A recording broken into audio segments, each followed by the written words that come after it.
मोदी जी ने एक ऐसा फैसला लिया और जिसका सदन में ऐलान भी किया, उससे हर कोई दंग रह गया। जहां देश की इकोनॉमी कोलैप्स करने की कगार पर हो, वहां सरकार ने सांसदों की सैलरी 24% तक बढ़ा दिया। हमारे देश के 47% आम जनता जो नौकरी करते हैं, उनमें से 47% लोग अपनी सैलरी को लेकर के नाखुश है और 59% नौकरी करने वालों की तो पिछले 3 साल में सैलरी तक नहीं बढ़ी। लेकिन यही आम पब्लिक जिन्हें चुनकर देश चलाने के लिए संसद भेजती है, उन सांसदों की वेतन में 24% की बढ़ोतरी हुई। जिस खबर ने, जिस ऐलान ने कहीं ना कहीं मोदी सरकार को फिर एक बार सवालों के घेरे में, सवालों के कटघरे में खड़ा कर दिया। सांसदों की सैलरी 1 लाख रुपए प्रति महीना है। साथ अलग से बात की जाए तो अलग अलग अलाउंसेस है, यानी घूमना फिरना, खाना पीना, रहना सब फ्री है। 50,000 तक बिजली भी फ्री है, 50,000 यूनिट बिजली फ्री है। अब सैलरी में बढ़ोतरी होने के बाद हमारे देश के राज्यसभा और लोकसभा के सांसदों की सैलरी 1,24,000 रुपए मोदी सरकार ने फिलहाल के लिए कर दिया है। कि जिनका सांसदों की सैलरी 1 लाख है, 24% बढ़ा है, यानी 24,000 बढ़ा है और अब से उनकी सैलरी, सांसदों की सैलरी 1,24,000 है। सरकार ने सांसदों की सैलरी में 24% तक का इजाफा करके कहीं ना कहीं खुद पर फिर से एक बार खुद के पैरों पर कुल्हाड़ी मारी है। हमें पता है, आप में से बहुत लोग होंगे जो महीने में 15 या 20,000 की नौकरी से गुजारा करते होंगे। एक साल में 500 रुपए भी सैलरी बढ़ाने के लिए हिचकिचाते होंगे। आपके जो बॉस होंगे या जहां आप काम करते होंगे, वो आपकी सैलरी बढ़ाते नहीं होंगे। 500 रुपए के लिए भी आपको हाथ जोड़ना पड़ता है, पापड़ बेलना पड़ता है, ऑयलिंग बटरिंग करनी पड़ती होगी। लेकिन हमारे देश के सांसदों की सैलरी एक चुटकी में रातों रात 24,000 बढ़ गई। अब सांसदों को सैलरी टैक्स पेयर की पैसों से दी जाती है, यानी इस खबर में 2 पहलू है। एक कि टैक्स पेयर के पैसों से मिलने वाली सैलरी अगर बढ़ाई गई है, मतलब वसूली करने के लिए सरकार किसी और तरीके से आम जनता को जरूर निचोड़ेगी। दूसरा पहलू यह है कि जहां देश में एजुकेटेड युवा, पढ़ा लिखा युवा जो है, मोदी जी की 2 करोड़ नौकरी की तलाश में बैठे रहते हैं, उनका क्या? जिनकी सैलरी पिछले 3-4 साल से नहीं बढ़ी, उनका क्या? प्राइवेट कंपनीज जहां मजदूरों के भाव पर इंजीनियर्स, आईटी वालों को नौकरी पर रखा जा रहा है, उनका क्या? दोस्तों, आपको कुछ रिपोर्ट्स दिखाती हूं, फिर आप तय करना कि सांसदों की सैलरी जो 24% बढ़ी है, वो जायज है या फिर नाजायज है। फिनशॉर्ट्स ने बेरोजगारी को लेकर के कुछ समय पहले एक आंकड़ा शेयर किया था। भारत का जो अनएम्प्लॉयमेंट रेट है, वो फिलहाल 9.2% है, यानी 9.2%। हर 11 लोगों में से 1 लोग बेरोजगार है, 1 आदमी बेरोजगार है। यह आंकड़ा बहुत बड़ा है दोस्तों।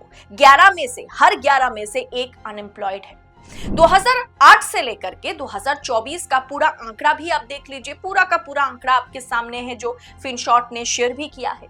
आंकड़ा देखिए, 2020 तक ये रेट जो है लगभग 5.20 था, लेकिन पिछले 4 सालों में ये रेट सीधा डबल हो गया है।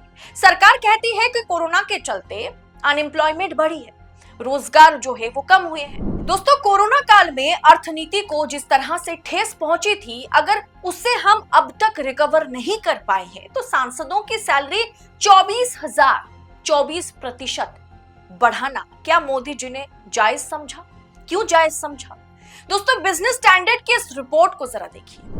47% इंडियंस अनहैप्पी विद पे and 59% saw minimal salary growth in 3 years, यानी कि 47% भारतीय अपने वेतन से, यानी उनको जो सैलरी मिलती है उससे नाखुश है, और 59% लोगों का जो है कि पिछले 3 साल में इत्तू सा आप कह सकते हैं कि वेतन में वृद्धि हुई है, और या कुछ लोगों की तो बढ़ी नहीं है।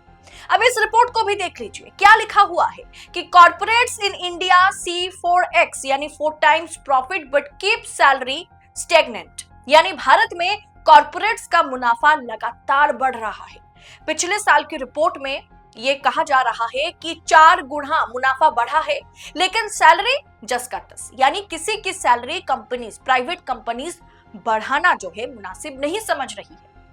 अब सांसदों को क्या सुविधाएं मिलती है जिसके बाद उनके लिए आप मतलब अगर आप सुविधाएं सुन लीजिएगा तो आपको लगेगा कि भाई इतना सुविधा मिलने के बाद इनको 1 रुपए सैलरी बढ़ने की जरूरत क्या है, ये करते क्या है हमारे देश के लिए, हमारे लिए। दोस्तों, सांसदों को जो सुविधाएं मिलती हैं उसकी एक लिस्ट आपके सामने है। देखिए, 34 हवाई यात्राएं जो है वो एकदम फ्री है। फर्स्ट एसी में ये ट्रैवल कर सकते हैं। 50,000 यूनिट बिजली फ्री है। सांसदों को मिलने वाली मेडिकल सुविधाएं भी जो है वो आप देखिए कि सरकारी और प्राइवेट अस्पतालों में सभी मेडिकल सुविधाएं मुफ्त में इन्हें मिलती है। सांसदों को सरकारी गाड़ी, स्टाफ असिस्टेंट की सुविधा और संसद की कैंटीन में सब्सिडी वाली दरों पर भोजन मिलता है। अब बाहर आप सोचिए, एक वेज थाली अगर आप लेने जाएंगे, आपको कम से कम अच्छे जगह पर अगर आप खाएंगे तो कम से कम आपको 120 रुपए देने पड़ जाएंगे। ठेले पर भी आप खाते हैं तो भी 90 रुपए से कम में आपको वेज थाली नहीं मिलेगी। लेकिन कैंटीन में, यानी जिस कैंटीन की बात की जा रही है, जहां पर सब्सिडी दी जाती है, वहां पर आपको बड़े आसानी से 20-22 रुपए में थाली मिल जाती है, 2 रुपए की चाय मिल जाती है। अब दोस्तों, मतलब ये सारा कुछ खेल जो है ना, ये हम लोगों के साथ खेला जाता है, आपके साथ, हमारे साथ। देश में दोस्तों 81 करोड़ जनता को मुफ्त में खाना खिलाना पड़ता है सरकार को। ये कोई छाती चौड़ी करने वाली बात नहीं है। अगर आप देश की आवाम को अनएम्प्लॉयड, पढ़े लिखे युवा को अनएम्प्लॉयड छोड़ देंगे तो जाहिर सी बात है आपको उन्हें मुफ्त में ही खाना खिलाना पड़ेगा। और उसके बाद अगर आप गाली सुनते हैं तो छाती पीट पीट कर आप रोते हैं कि सब मुझे गाली देते हैं। मतलब दोस्तों, सरकार, ये जो 24% की बढ़ोतरी हुई है सांसदों की सैलरी में, ये सरकार अपने जेब से तो नहीं बढ़ाई है। सरकार को हम टैक्स पे करते हैं, जीएसटी हो चाहे इनकम टैक्स हो, हर तरीके से सरकार हमसे टैक्स वसूलती है। टैक्स वसूली की सरकार ये बन गई है। और अब उसी टैक्स से कहीं ना कहीं इन सांसदों की सैलरी बढ़ाई गई, 24% सैलरी बढ़ाई गई है। आज के समय में बड़े बड़े कंपनीज भी 3 से 4% भी सैलरी बढ़ाती नहीं है। मतलब सरकार अब किसी ना किसी प्रकार से एन केन प्रकरण ये पैसा हमसे वसूलेगी, ये लिख के रख लीजिए। मतलब अब महंगाई फिर एक बार सभी सीमाओं को लांघने वाली है, इसलिए कुर्सी की पेटी बांध लीजिए, क्योंकि फिर एक बार महंगाई का दौर जो है वो अभी भी जारी है और ये एक भयंकर रूप हमें महंगाई की देखने को आगे के समय में जो है मिल सकती है। फिलहाल दोस्तों, इस पूरे विषय को आप किस अंदाज में देख रहे हैं? क्या आपको लगता है इसमें विपक्ष को भी आगे आने की जरूरत है?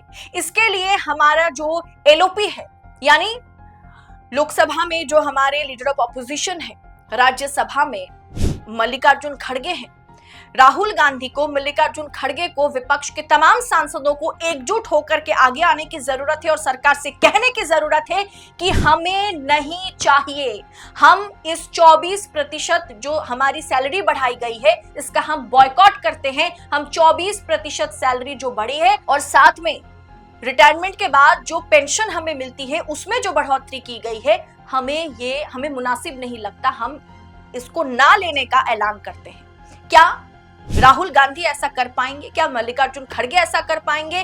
क्या वो तमाम सांसद, विपक्षी सांसद जो सरकार को आए दिन घेरते नजर आते हैं, मतलब क्या वो इस मुद्दे पर सरकार को तमाचा मारने पर उतारू होंगे? ये भी देखना दिलचस्प होगा।